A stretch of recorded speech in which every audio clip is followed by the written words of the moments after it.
What's up everyone, it's Jambor's new video, and today I'm going to talk about my top 15, my latest top 15 of Eurovision 2023. Let's talk. Alright guys, welcome back to my channel. I'm very glad you're here, I'm very glad you're listening, and I'm very glad that you're willing to listen to my top 15 of Eurovision 2023. But don't expect this is going to be a prediction.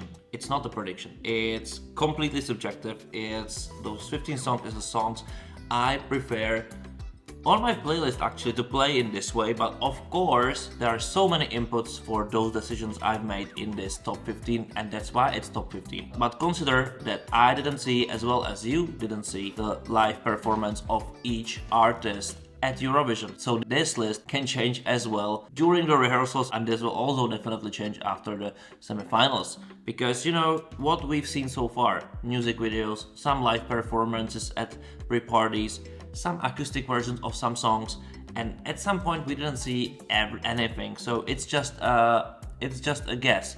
But the point of this video is to share it with you, my top 15 songs according to all those inputs I have. All this subjective matters from each and every single part of it. I'm influenced, of course, I am. So this is the reason why I created this top 15. And maybe you remember as well, I did my top 10, and that was actually at the end of March. So this is the end of the April.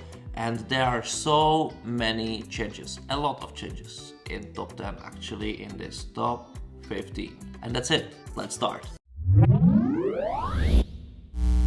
Cyprus, Andrew Lumber, Break a Broken Heart. This song just dropped to my 15th place, and the reason is I don't know much about the song. I don't prefer it in my playlist that much. Maybe I'm overhearing it, but it's still 15, and it's one of the best songs in my opinion in studio versions at Eurovision, and in that case it will probably remain there. But I found out I enjoy some other countries and some other artists a bit more. But I still believe if Andrew will live sing it perfectly and the show will look rockish as the song kind of is, and it will be just a good show, it can end up even better. Or he. Or what? Yeah. Antoher from Switzerland with the song Water Gun. It's my number 14. Last time he was my number 6. But from back then I found out that I don't really enjoy the middle part of the song. Yeah, I enjoy the whole beginning, I enjoy the whole end, but I don't like the middle one because for some reason it's just bland. When I was hearing it for just few times and created my top 10, I was like, this is a great song, like his voice is phenomenal, it really works, the song works. But after 2 months of listening to the song, I've put it on my 14th place. Number 13, it's a bit unlucky, and I put the Netherlands into it, and the reason is that I have so many inputs about the song already, so many. And remember, it was my number 1. Why I changed my mind so drastically? Well, I've heard the song live many times, I've heard the new version of the song live as well, and I just don't like it live. Let's be honest, I don't enjoy that much as a studio version, which is clean, which has atmosphere, which talks to me. But all the live versions, they basically didn't work that much, as it just didn't has the power. Or the last version, I've heard the live performance when they changed it to the back vocal-ish version. Actually, it feels more like cover of inability of perfect singing. And I probably know that this song is hard to sing, but then I don't understand why it goes for the live contest. At some point, of course, it's great that the Netherlands trying to find a way how to improve something what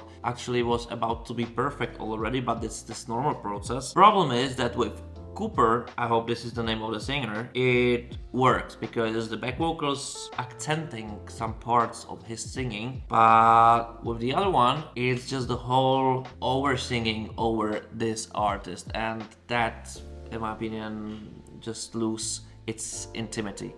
The song's intimaty is lost, but still, it's my number 13, which I think would be great result for the Netherlands anyway. Finland, Karja, Cha Cha Cha, my number 12. Yeah, I got it upper, like I completely changed my top 10. Come on, I did. Problem with the song is, or that's not problem, being 12, wow, come on, in my mind, it's still great, and I remind you, this is not a prediction, I really believe the song will end up really high, like in top 5. I believe, because especially when fans voting, this is the song which fans will be voting. This is it. This is the formula, I would say. This is Eurovision song, kind of. And this is something which attracts people to vote for it. I'm not sure about the juries that much, because I'm not really sure about the live performance used with lots of effects. Anyway, it doesn't really matter. Why is this 12 and not second, for example, is because I don't really feel it from the whole beginning, the song. I really like the first part, the last part, but the whole middle, it's starting to be a bit annoying to me, kind of. I'm still enjoying it, I'm still waiting for it, but there are certain moments where I really wish to skip certain parts. And there's another thing with the song, I've played it to my friends and they just couldn't cope with it. It's very subjective, it's nothing professional, but I think outside of the bubble of Eurovision fans and people who heard the song many times and just heard it very first time without knowing anything about it and knowing anything about Eurovision after all, for them this song was annoying, especially from the beginning until the song gets to this last part, because they just didn't get it. So I'm very curious how it's gonna be, but most likely this won't affect Karja anyhow, because those people probably won't even start to play Eurovision. So yeah, they won't. They are not your voters, so don't worry. He's not worried at all, I think. Yeah. Number 11, Lazara from France and the song Evident Man. I really hope I didn't offend you with the number 11, because back then it was my favorite Big Five country song. It dropped because I probably overheard the song and I found some others just a bit better, more interesting or something else, but it's still 11th. It's great. And telling you this, that this was probably the hardest decision I've made on this list, because I just didn't want to drop it, but on the other hand, I wanted to be honest to myself and as well to you that I'm sometimes skipping the song as well on my playlist. It's maybe too much, maybe I just stopped to feel the exclusivity of the song, but I'm pretty sure that on live performance this will do great. But I'm pretty honestly not sure how it's gonna really work, because this year has so many good songs that even such song don't need to reach top 10, and it would be a shame, but nothing really wrong, because even if it's end up 15 or 20s, it's a good result this year, I would say. It's Czechia, Vesna, My Sister's Crown. I didn't want to change this position. Honestly, I didn't want to change it. It could be my number 20. It can be my number 5, it can be my number 1, it can be my number 10, which actually is. Yeah, because first of all, superstition. I don't want to really overhype it, that's just personal thing. Even though I really like the song, even after all those months, I really enjoy its studio version a lot. I am a bit confused from the live performances all the time, but okay, there were so many problems, but I've seen so many pre-parties already, even from live perspective, that I think I can, see that everything was not that perfect already, but I think it get better and better and better and better. And also I really believe that there's a huge feedback on what could be and probably even how, and I'm curious how it's gonna be on the stage at Eurovision Live, what the art's gonna be, how it's gonna in general look and sounds, because there are so many things which can be improved or will feel much better on the bigger stage as well, in such professional environment as Eurovision is. So I'm very curious about this, because this can be a dark horse of the whole Eurovision. I'm not sure if this is the winner ability, but it would be great, but I'm definitely sure this has the ability to be the best song Czechia ever sent to Eurovision in terms of the finish place. Best placing still is the 6th, so if it's going to be 5th, or if it's going to be 6th, or if it's going to be 3rd or 2nd, wow. If it's going to be like 15 or 20, it's still great. Australia, Voyager, and their song Promise. This is the new one. This is the completely new one, new song on my list, and there are probably going to be more surprises like this. I'm starting to enjoy this song so much. I think it's kind of in the shade of other songs or those favorite songs or those popular songs. In my opinion, it's not talked about this song too much, or this band. Australia is kind of, hidden in those shadows, but they will come on the light. Yeah, they will walk on light because their live performance is just great. They have great stage presence. They just know what they're doing. It's visible on the passion, the likelihood that they live the song. They live the song, and they're awesome and probably very experienced performers. And you can all see it. It's something you cannot fake. You cannot fake it, and they have it. So if they're going to make it to the finals, which I think they will, the juries will love it, because this kind of confidence on stage, it's very important for the final feeling of you as a commitment to give points to such song. It is very important. It's psychology, and they have it done as well. The song is just great. The song is just great. Blood and Glitter. I love the song, let's say it. That's the new one in my top 10, 8th place for Lord of the Lost and their song Blood and Glitter. Germany, come on, you are making your job every year better, step by step. You're doing it just right. Don't do it differently. Just focus on what you're doing.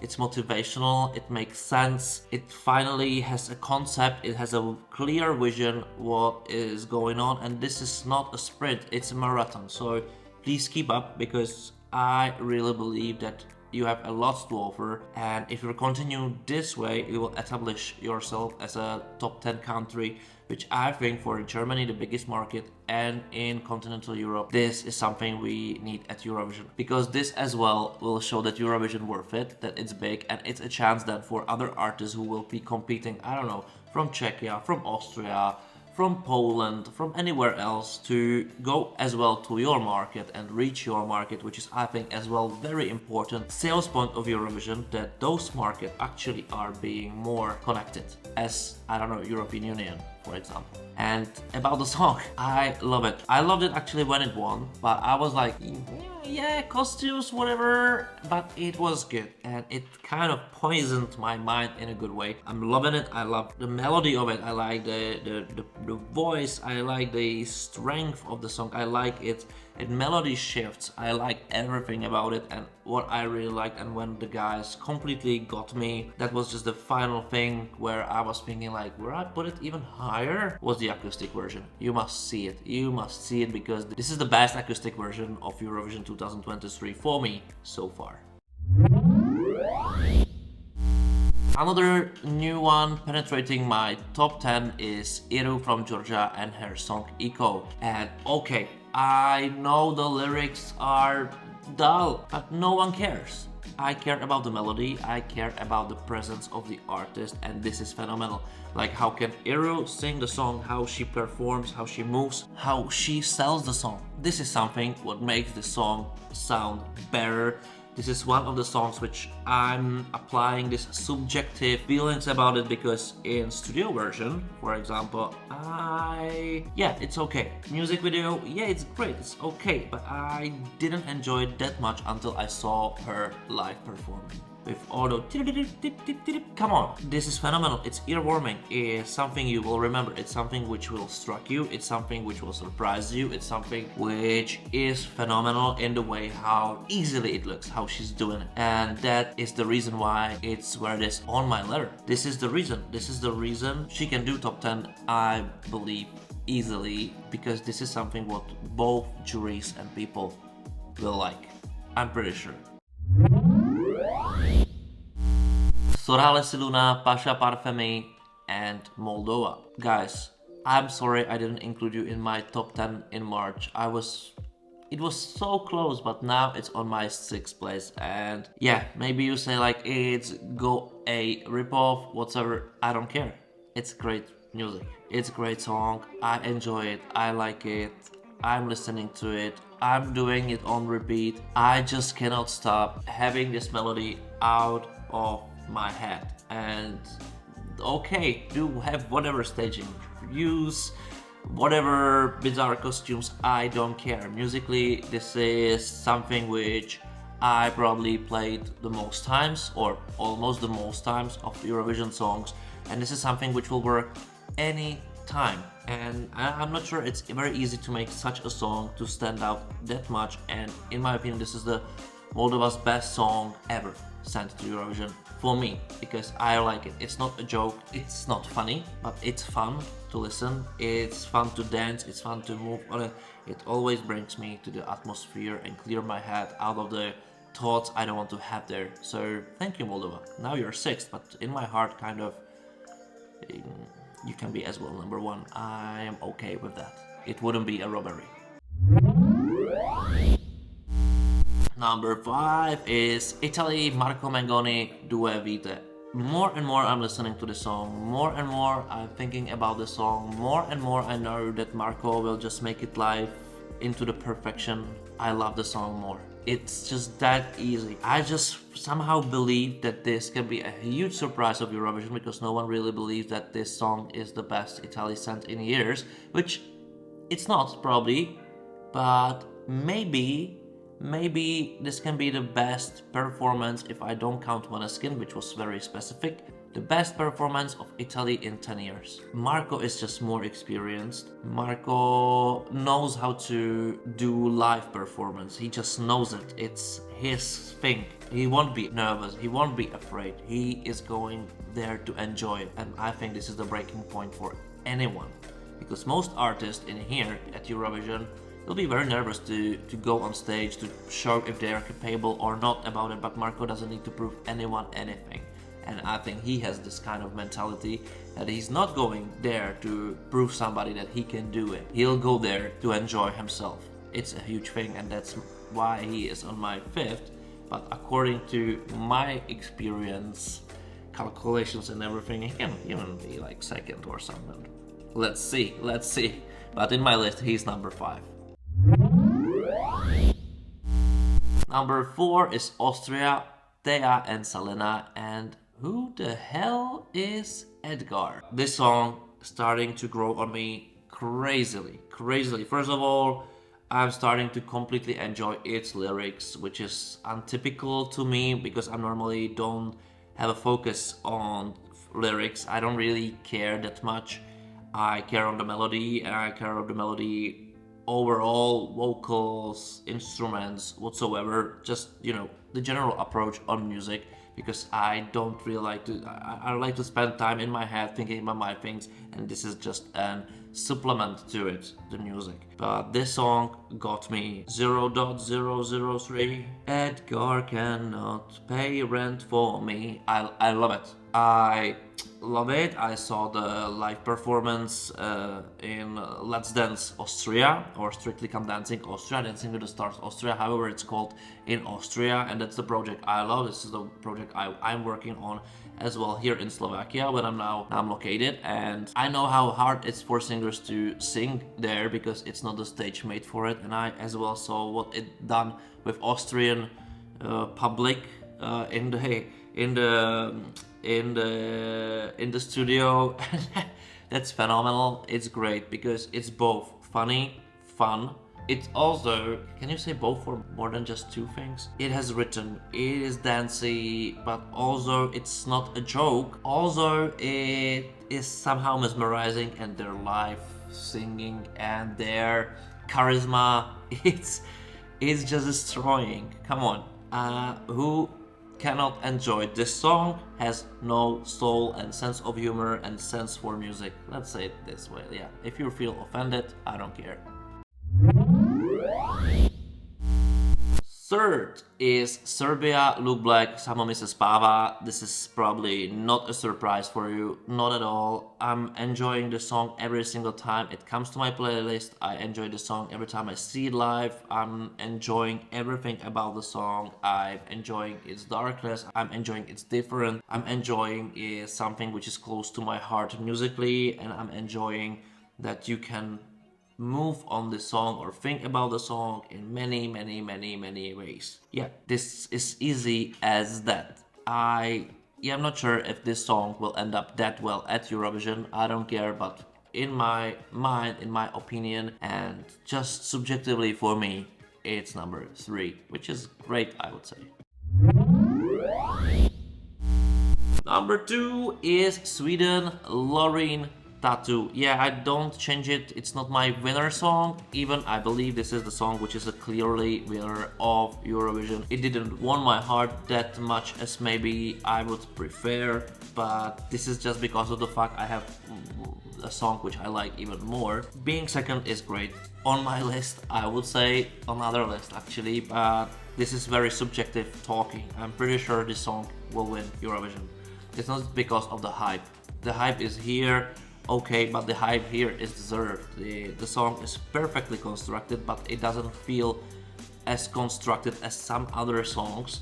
It feels natural, it has all the pop elements, it has all the art around it, it has all the charisma of the artist, which Loreen is. It just has all the elements clicked together, glued together, without any kind of feeling this is not just one piece. There are many pieces, there are many layers of the song, and this will just go for the first viewer, which in finals there definitely will be completely new viewers. A shocking thing, because this will be very different than the rest as well. Very familiar for those people as well, very catchier for those people, everything. And juries will love it as well, because what can they do? It's almost a perfection. You just can feel about it whatever as a fan, but this is what it is. It's a fact speaking. Number 1, Armenia, Brunette, Future Lover. In my opinion, this is the best song of Eurovision 2023. One of the biggest prospect at Eurovision I've seen in years, in my opinion. And it would be shame if she won't reach top 10, in my opinion. I don't honestly believe that she will win Eurovision. I would be glad that she will reach top 10. I would be surprised if she's gonna reach top 5, but let's see about the live performance. It would be great for me as a predictor, but I'm not really good at this, and I just enjoy it. I enjoy anything about this artist, anything about the song, because it has many layers, it has many stories in it, it has very clever lyrics, it has a very modern approach, it has artists which has a huge charisma, it has the artist who can perform, or I believe she can really perform. This is like a story for me at Eurovision. This is like a huge story. If this story will be a successful story, it's a huge thing for the whole Eurovision. It's not just for Armenia, but for the whole Eurovision, that as an artist, as such artist, you can just do great things. You can reach the world. Because if I believe in something, that Brunette can really reach the world, not the song itself, even I think its streaming numbers will just completely rise on, not on YouTube but on Spotify, which is I think nowadays much more important than YouTube for music artists, and I really believe that if she will reach a very good place in the final, like being in second half, that she will just do the best. She will do just the best placing after Iveta Mukuchan, which is already 7 years ago. And I just believe that this is the better song. It talks to all generations. This is the reason it makes it winner. It's complexity. It basically has everything. Yeah. Why I didn't smile over this video actually? I never smile. I always like, hi guys, yeah. And they're like, I'm bringing points to this and this and that and this. Blah, blah, blah. Yeah, but that's me. I'm thinking all the time. So if you're accepting it, I believe that you're giving likes to this video, that you're subscribing to this channel, and also commenting it below. What do you think about my top 15? What is your top 15? Or what is your top 10? Where is your winner? Don't forget to tell me why is it. Don't feel offended if your country is not included in this list. That doesn't mean I don't believe that your country won't reach much better position, much better placing than actually those 15 points. This especially count for Spain or Israel. Those two countries will definitely end up in top 15 for sure. I'm pretty sure of it. But they're just not that close to my heart as those 15 I've mentioned. And that's it. Easy as that. You agree with it? You don't? Comments in below, likes, dislikes, subscriptions, unsubscriptions, it's up to you. But yeah, I'm leaving. Bye.